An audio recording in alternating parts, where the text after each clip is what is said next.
Okay, so we're going to discuss about the science and technology in the Philippines. So this topic will be discussing about the different development here with science and technology in our country throughout different times. Okay, so we have here the pre-colonial period. So when speak about the pre-colonial period here, so this is the time before the 1521 or before the Spaniard came to our country. Okay, so information about our society, about our culture, about our technology during this time was then recorded here by archaeological findings. And some of that also information came from an early traders and also narratives coming from the Spanish missionaries. So basically only few information being gathered as with respect to the culture, society, and technology of the Filipino people before the Spaniards came in our country. Okay, and throughout the country, our country is divided here into geographically scattered, self-sufficient, autonomous unit. So do you call it one as the barangay? So each of the different area in our country is eventually divided into your barangay. Okay, for the early settlers here that tried to inhabit our country about 50,000 years ago, are were actually people here coming from the mainland Asia, where they try to travel to our country by our land bridges. It's because here throughout the Asia they are still connected by land. So because of that, they're able to travel here from the mainland Asia that we're able to go in our country. Okay, so basically the modern Homo sapiens during that time are actually trying to inhabit here the different areas in our country, including here, Palawan and Batangas. It was then identified also here that some of those people here try to inhabit also other part of our country, including Sulu, Negros, Samar, and some part of the Luzon. Okay, the early settlers here tried to learn how to make simple tools by sewing, drilling, and polishing of hard stones. Whereas others are also identified here as being able to make here seashell ornaments and also capable of making here pot making or pottery making, which later on was then replaced here by the Chinese porcelain as the Philippines and China would have an inter-island trades. Okay, other people also learn here how to make tools, primarily made up of the gold, the iron, the copper, and we have also here the silver or the bronze. Okay, so this materials here has been proven that has been utilized by people during that time because of the excavated slugs found in the different areas in our country. Okay, the coastal trade for the Filipinos during that time started here by the building of the warship here in the form of the Caracoa. So this Caracoa, the ship, is being utilized primarily later on by the Spaniards in order to fight here the pirates. And later on, they try also to utilize this one in order for them to sail in the Galleon Trade to the Mexico. Okay, by the 10th century here, so there's also an inter-island trade that's happening here in different part of our country. So identify for that, we have here Butuan and Mindoro inhabitants try to have a trade relationship between the Champas coming from the Vietnam and we have also here local coming from the China. Actually, evidence for this trade, especially for the Chinese here, would be the porcelain, which was then um, dated back as during the Sung, the Ming, or even the Yuan dynasties. On the other hand, inhabitants on the northern southern part of our country, especially in Mindanao and Sulu area, they have also here an inter-island trade relationship, especially with the inhabitant here from the Borneo, Malacca, or Malay Peninsula. And this inter-island relationship is being strengthened here by intermarriages, especially among the head of the rulers. Okay, in some part of our country, especially the coastal areas like Manila, Mindoro, Cebu, Sulu, and other part of the Mindanao, they have more sophisticated technology compared for those which are far from the coastal area. Okay, so because of course of the trade, because of the ship, diba? So they're able to have their coastal trade. And therefore, they have much of the exchange, especially for the materials or technology because of that. Okay, so one of the evidence for that would be the house of Raha Sulaiman, where it has been identified to have many trade materials like money, a copper, an iron, cotton, and many others na materials. On the other hand, other part of our country is also still well distributed in terms of the agriculture. So they are actually able to raise different animals, are able to grow as well here crops, including the rice, the vegetable, and cotton. Another part of our country is also involved here in the production of your wine. We have your vinegar, salt, and we have also your bee wax. Okay, for the houses of the people during that time is made up of the wood, nipa, and bamboo. Okay, and eventually they had also here the system of writing and measuring system, especially for the measuring system. So they try to measure here the time of the year as their calendar year based on the appearance of the moon and even the interval of their harvest. So binibilang nila yan as their way of their calendar. Okay, on the other hand, some part of our country, however, so okay, especially in the mainland or the upland, so some of the people are still hunter gatherer. So lucky for those who are living in coastal area because they are involved in the trade, di ba? In the coastal trade. Pero those living on the upland area, they are still considered to be hunter and gatherer.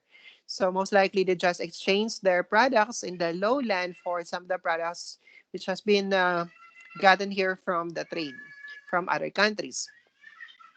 Okay, it's also identified here that some of the people here would try to wear here mga colorful na clothing. They're also wearing here a self-made jewelry, and other people here would even ornamented their teeth with a gold. Okay, in terms of the religion, so still many people in this time who still believe on the superstition. Okay, the next timeline we have here the Spanish regime. So the Spanish regime here characterized by okay, birth of the modern science and technology, and primarily the Spanish colonization here, and the advancement of science technology was most likely attributed to the church or the religion. Okay, so we have here some development here that occurs during the Spanish regime. So the first one in terms of the politics. So in terms of the politics, let's try to introduce here the reduction system. Reduction system. So when speak about reduction system, reduce, diba? So it try to group actually the different barangay into or the different area into one barangay within an area of hearing bell, church bell.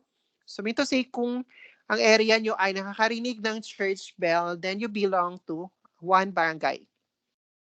Okay, this reduction system is eventually being implemented here by the Spanish during that time because of the shortage of the Spanish missionaries in our country. So to accommodate here lahat ng area para makapag-spread ng teaching of the church, so they try to group that one. Okay, since kulang ng mga Spanish missionaries, hindi lahat ng area mapupuntahan, so eventually they try to group that one into the smallest unit of the government here, which forms part becoming your cabezas de barangay, which eventually being led here by the datus. And that's form part here your reduction system. Another one in terms of the politics during this time, they try also to introduce here the centralized form of the government. So we speak about the centralized form of the government here. So all the activities here of the people has been centralized. And to say the government would have full control of all the activities of the people. Okay, because of this centralized political system during that time, they try to impose here, number one, tribute tax to all the native Filipinos. They also try to impose here compulsory labor service. Wala kang choice. And another one, they also try to introduce here compulsory selling of your products to the government. So wala kang choice. So kahit magkano lang bibilhin ng government, so wala kang choice because this one is a centralized form of the government. Okay, in terms of the education, so here are the development here that tried to occur in our country during the Spanish regime. So different educational system or institution has been established here by the Spanish, and that one is under the different religious orders. The first order here we have the Jesuits. So this includes here institutions like Colegio de San Ildefonso, Colegio de San Ignacio, and we have your Ateneo de Manila. On the other hand, Dominicans, so include here the UST, and we have also here your Colegio de San Juan de Letran. Okay, for the education, so the primary education is being offered primarily with the religious theme. So, religious teaching ang tinuturo sa elementary. Higher education was also being established as well here, where the higher education is being offered primarily for priesthood and for clerical position in the government. Okay, in 19th century, they try to offer BA or Bachelor de Artes, covering here the subject with the science. And later on, vocational and technical institutions were also being established by the Spaniards. With respect to education as well here, so there are a lot of Filipinos here were able to have an opportunity to took education outside our countries. Of course, for those who can afford, diba? So one of that, we have Jose Rizal, who tried to took up here medicine in Spain and Germany, tried to specialize in ophthalmology. Casiano Pasible with also medicine in Spain, Antonio Luna with a pharmacy degree in Madrid, and Jose Alejandrino with an engineering degree in Belgium. Okay, so with respect to the medicine, so we have here the development or contribution during the Spanish regime. So medicinal plants in our country has been identified, cataloged here by the Spaniards. Okay, so they were able to identify and the different plants in our country with their medicinal values. With that, they try to have this manual or information regarding that different medicinal plant in our country. This manual, you call this one as your Manual de Medicinales Caseras by Father Fernando de Santa Maria. Again, this manual provides here with the writings or the information about the different plant in our country with their corresponding medicinal value.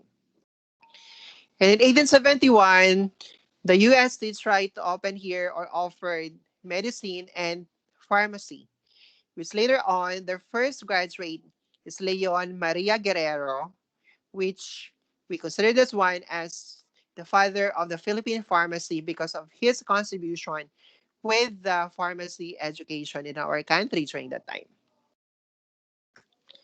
Then in 1887, we have Laboratorio Municipal de Ciudad de Manila was then opened, which tried to offer here biochemical analysis for both chemical and medical legal diagnosis here of the different diseases. So this one served here as the first laboratory in our country. Then we have also here, this laboratory try to specialize for the study and diagnosis of the different diseases like your cholera, tuberculosis, leprosy, and we have also here the beriberi. Okay, in terms of the agriculture, so we have here the developments. So we have in 1789, the Philippine ports was then open in our country. So it's a port, diba? So therefore, this would allow the exportation of the different agricultural products in our country in being exported to other countries. In 1829, agricultural production accelerated and modernized by the opening of the foreign capital in our country. And then in 1887 to 1889, the Manila School of Agriculture was opened, wherein that one tried to offer here both theoretical and practical knowledge regarding farming that could help here our farmers with their agricultural industry. Okay, another one with our economy, we have here 1565 to 1813. We have your Manila Acapulco trade or the Galleon trade. So this Manila Acapulco trade here try to put actually our country as an entry point of the Orient. So nagiging central area in our country for exportation and for that trade. So like for example, the products here from China, before it's being delivered to Mexico, other part of the or other country, dumadaan muna sa Manila port. In the same way, even the Japanese products here also try to go first the Manila port before it's being delivered to other countries.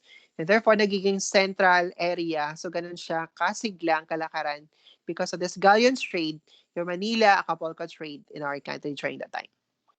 Okay, the direct involvement here, the galleon trade, are actually only those Spaniards which are here in our country, especially in the Intramuros area. But the one really who benefit here with this trade are Chinese. Okay, yung mga dito are Chinese because number one, they act here as packers. They try to pack here okay, the different products, diba? And they're also serving here as a retailer. Also involved here as the middlemen, so for those trades. So therefore silang yumaman. Okay, so on the coastal area in our country, so masiglang kalakaran, but in other part of our country, domestic economy here would eventually left okay, unattended. So they try to neglect other part of our country, other industry in our country because of that galleon trade. So like for example, local agriculture, mining, and handicraft industries here try to suffer. Okay, because of many people here are eventually engaged in the Acapulco trade or the galleon trade more than those industries. Okay, in the 18th century here, with the ascendance of the Bourbon dynasty, the Spanish throne paved way for enterprising by the Spaniards here with exploration of our mineral resources. At the same time, they also try to develop here our agriculture. Also try to establish different industries here in order to allow economic recovery. Because of that, it was also here to the flourishing of local industries, especially those involved here in the weaving, embroidery, hat making, carriage manufacture, rope making, cigar, and cigarette making. Okay, in the latter part of the 19th century, on the other hand, there's all here for the modernization or the introduction of the modern facilities in our country.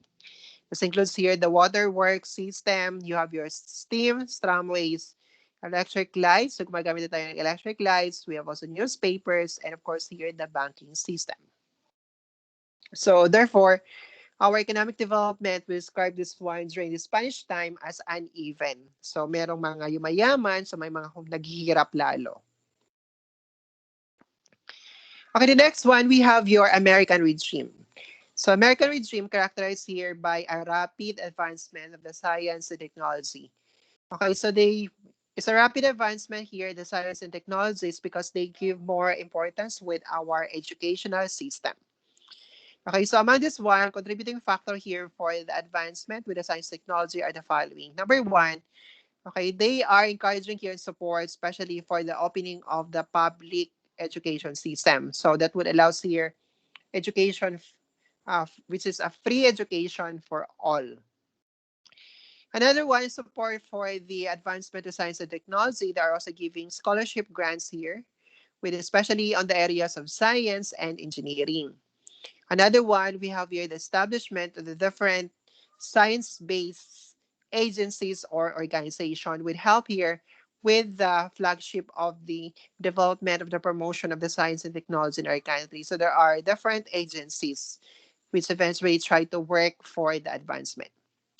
Another one, they also try to establish here science-based public services.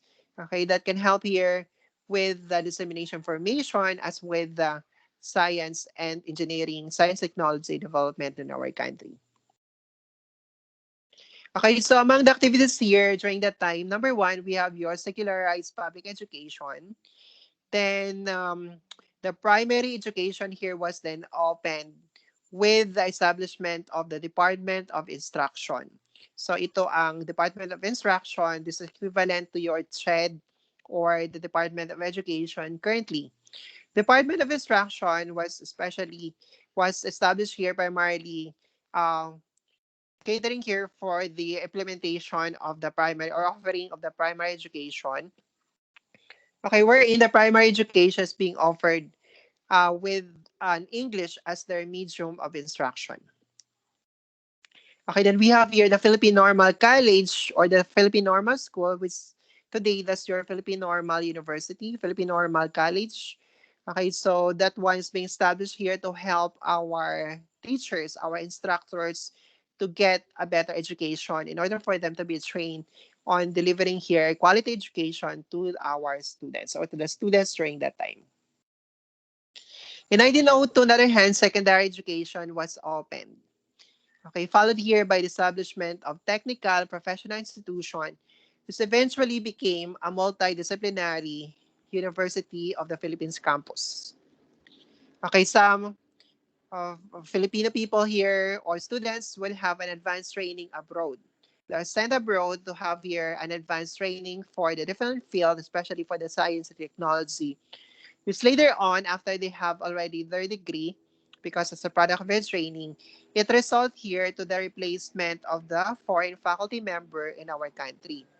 It's because during that time, before, it's the foreigner here that try to teach in our country. But since many Filipinos already acquired the knowledge and skills by having an advanced education abroad, so after that, their studies, they try to go back in our country, and they became already the instructor and our faculty member instead of those foreign na mga teacher.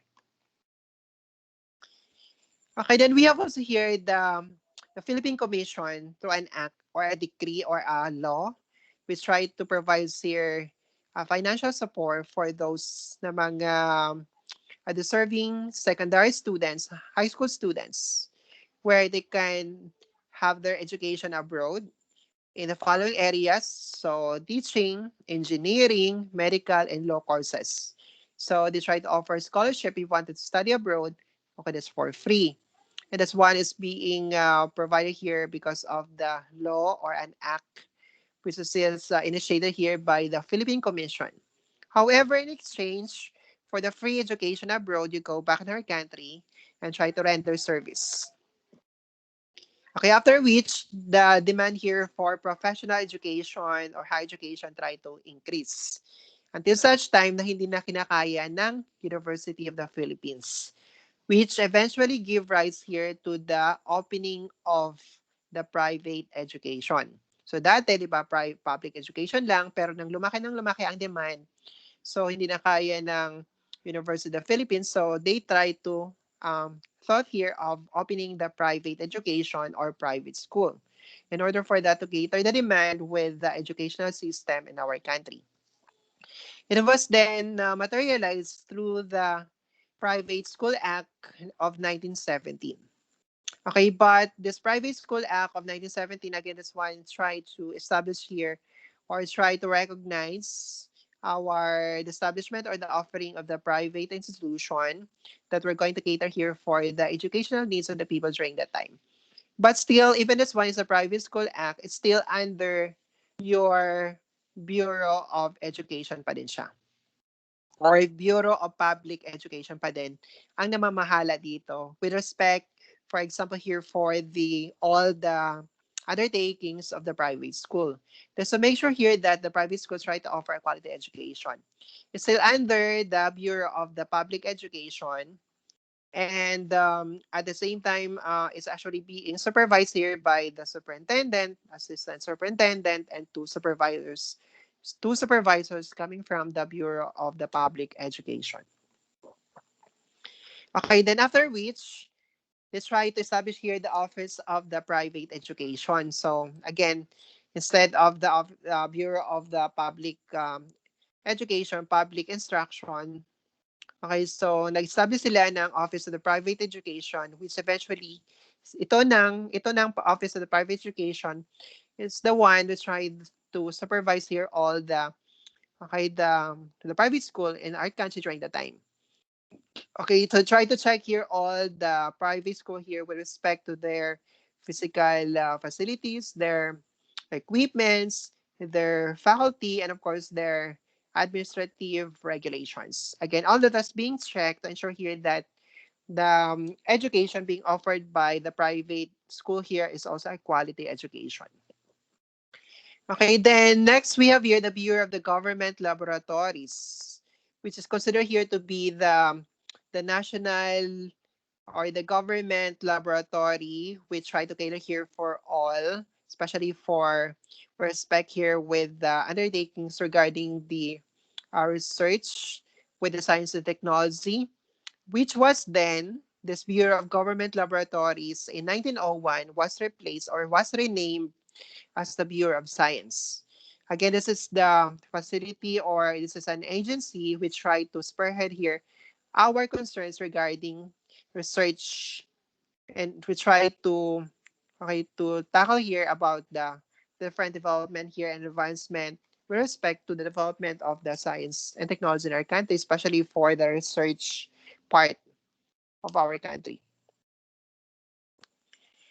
Okay, so we have here also, along with that, we have several offices here so also being established here for the development of scientific researches during that time, including the Bureau of Health, the Bureau of Mines, Bureau of Forestry, Bureau of Agriculture, Weather Bureau, Bureau of Coast and Geodetic Survey, Bureau of Plant Industry, and we have also the Bureau of Animal Industry.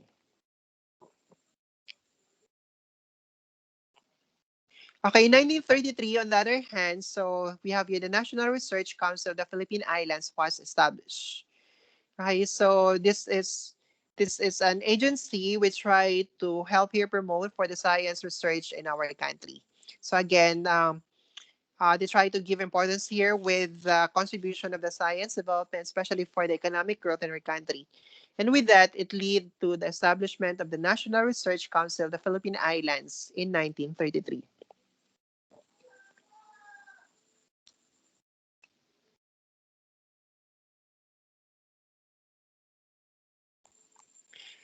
Okay, then we have also here the Commonwealth Period. So the Commonwealth Period here is primarily between 1935 to 1945. So this is the time of the year here or the time of the history wherein the Philippines tried to establish here its Commonwealth inauguration. So it is also recognized on this part of the time here where the state or our government here tried to recognize through Article 13, Section 4 of our Philippine Constitution. It's try to recognize that it is the responsibility of the state or the government to promote scientific research and inventions. Okay, during the Commonwealth period here, so the following here happened during the times. The first one, we have the termination of the grade 7 as a terminal grade level here for the elementary education. So mean to say hanggang grade 6 na lang ang ating elementary education during that time. Then the government tried to recognize again the private schools and universities as they try to reopen that one because the private schools try to stop operation in 1932. Then pagdating ng 1935, the government here tried to reopen for the operation of all the private schools in our country that help our public sector here in order for that then to better deliver here the education program in our country. Another thing that happened here during the Commonwealth period, we have here the establishment of the National Economic Council. Okay, the National Economic Council here serve as a lead agency in our country during that time. Okay, with the regulations and all the undertakings that help to eventually cater here for the problem, especially for the economic problem in our country. And therefore, several organizations or corporations were also being established during that time. This includes, we have the National Power Corporation or the NAPOCOR, National Development Company, National Abaca, and other fibers company in our country.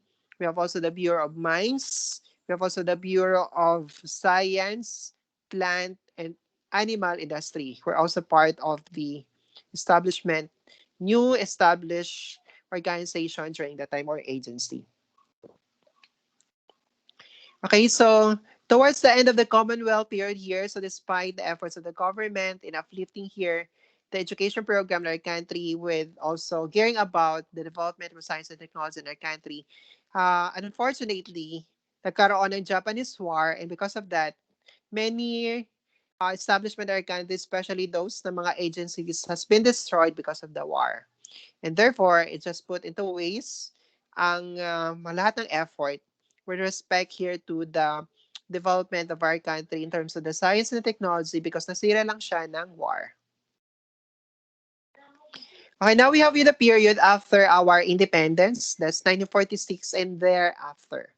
So we have support for scientific research and development was continued through education with the establishment of the Department of Education and Culture. Then eventually, several state and private universities also tried to offer and establish here and offered and opened, okay, for the education program of the students during that time.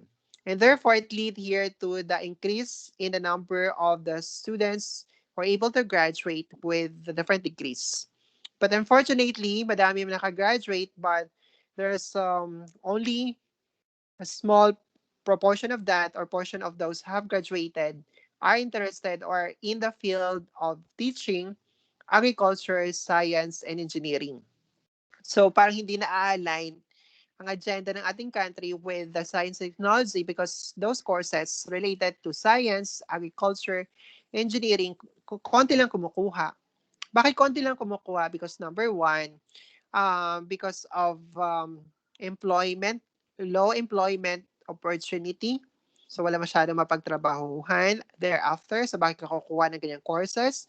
Second one, we have here the non-affordability of the courses. Medyo mahal. And the third one, we have longer years of studies. So medyo matagal ang education program with those aforementioned na areas or field ng education. And therefore, only few try to took those path of those type of your education program. Okay, then during this time also give birth here to the different science agencies in our country, including here the Institute of Science, Institute of Nutrition, Science Foundation, the Philippines, and we have also here the Commission on Volcanology. Okay, then we have here the Bell Mission of the U.S. Okay, the Bell Mission of the U.S. here tried to survey regarding our country's science and technology agenda or status. Based on their survey, okay, so here are the findings of the survey here. Number one, lack of basic technical information. We have also experimental works were disregarded. Another one, we have scientific research has a low budget. Okay, and therefore, in order for, according to this Bell Mission of the US, so hindi masyado nabibigyan ng pansin ng ating science and technology advancement. And therefore, they try to recommend here to explore our natural resources. Okay, another one, we have here the establishment of the Institute of Science and Technology for Technological Advancement. Okay, which eventually later on, this IST or Institute of Science and Technology was renamed as the National Science Development Board, okay, through the Science Act of 1958 or the RA 2067. With that, under this National Science Development Boards, so we have here the different agencies also being established. Like we have the Philippine Investors Commission, the Philippine Coconut Research Institute, the Philippine Textile Research Institute. We have also here the Forest Research Industries Development Commission. Another one, we have also your Metals Industry Research and Development, Science Foundation of the Philippines, Philippine Science High School, Philippine Council for Agriculture and Resource Research. Okay, and after that one, the National Science Development Board here was renamed again. Okay, so from NSTB, it was renamed to become here the NSTA, or the National Science and Technology Authority. Under that one, it's right off here for Research and Development Councils. Okay, Philippine Council for Agriculture and Resources Research and Development, Philippine Council for Industry and Energy Research Development, Philippine Council for Health Research and Development, and we have also here the National Research Council of the Philippines. Okay, another contribution here or development during this time would be the increase in the science institutions in our country. So dumadami ang mga science institutions or mga schools or agencies which try to cater here, primarily working on the advancement and development of the science and technology in our country. So where eventually you can make researches, diba, because of those mga institution or facilities. And we also here, after that, we have also 6 new institutes were opened, like the National Institute of Physics, National Institute of Geological Sciences, National Institute of Natural Sciences Research, the National Institute of the Chemistry, the National Institute of Biology, the National Institute of Mathematical Science. Again, all this one help in order for us then to promote here the science and technology development in our country. And part also of the program of the Civil Service Commission here, which is, you call it one, a scientific career system. So the scientific career system here try to encourage young students to pursue science careers and also try to encourage here talented scientists to work in our country para magamit naman ang kanilang talents. And in 1987, the National Science and Technology Authority was then renamed ulit, which now currently we call that already as the Department of Science and Technology through the Executive Order 128. So currently, it is the Department of Science and Technology which is responsible here, or the lead agency primarily for increasing demand for inventions of the science and technology. Same time also spearhead here with matters relating to the development of the science and technology in our country. Okay, so thank you.